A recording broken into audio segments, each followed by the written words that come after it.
In this module, we will again talk about the antifoams, as we have seen in our previous two modules of antifoam. First module, just that what are the causes to have the foam production, and then what should be the basic qualities that should be in selecting of different antifoams. But in this module, we will talk about different examples of the antifoam that is mostly used in different fermentation process. So mostly those compounds which is used as an antifoaming agent, that mostly the ideal just to having the antifoaming effect. Those compounds, first one, the different alcohols in which the stearyl and octyl decanol are the examples of different antifoams. Then the esters compounds are used as antifoams. Different fatty acids and their derivatives, in which glycerides that include the cottonseed oil, linseed oil, soybean oil, olive oil, castor oil, sunflower oil, rapeseed oil, and cod liver oil. These are the different fatty acids that are used as antifoaming agents. And then the silicones, different silicone solutions are used as antifoam. Then the fifth category is use of sulfonates. And there are the different miscellaneous compounds, just as alcatrals, C, oxazolene, polypropylene, glycol. These are the different compounds which have the antifoaming properties. So that's why they are mostly used in industrial fermentation as antifoaming agent. Unfortunately, when we talk about all these different groups of the antifoaming compound, most of them, they have the cause in the reduction of 50% oxygen transfer rate.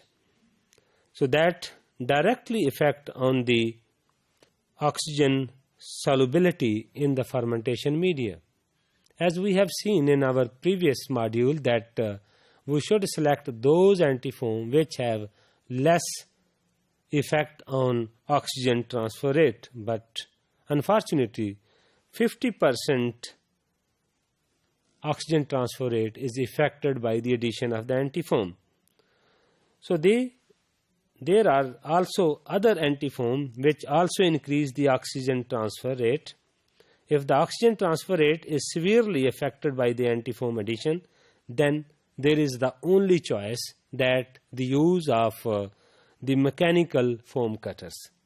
But there is limitation in case of mechanical antifoam cutters, because that is only used when there is no more incorporation of the gadgets and the probes from the upper part of the fermenter, or we can say that in the head space of the fermenter.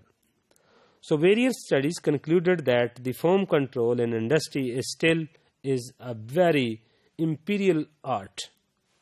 So the best method for the particular process is one factory is necessarily the best for the same process on another site. So each and every site has its own command over foam formation. So the design and the operation parameter of a fermenter that directly affect on the foam production and the quality and the quantity of the use of the antifoams and the procedure. So therefore, we discussed in detail the foam and antifoam formation and the fermenter design at that time when we are dealing with the fermenter design. So the type of antifoam are mostly mentioned in a previous module, so previous slide, that generally added when foam occurs. So there is no continuous addition of the antifoam, so we should avoid the continuous addition of the antifoams. We should only add the antifoam when the foam is there, and then we should cut the supply of the antifoam when the foam will be removed or foam will be diffused. So that's why we can manually, or with some, as we have seen in our fermenter design, there are two probes, wet on and wet off. So by controlling the foam addition and by just controlling the pump on and off from the anti-foaming side, so then we just regulate the addition of the anti-foam just after the foam formation, then we can have a good industrial fermentation process.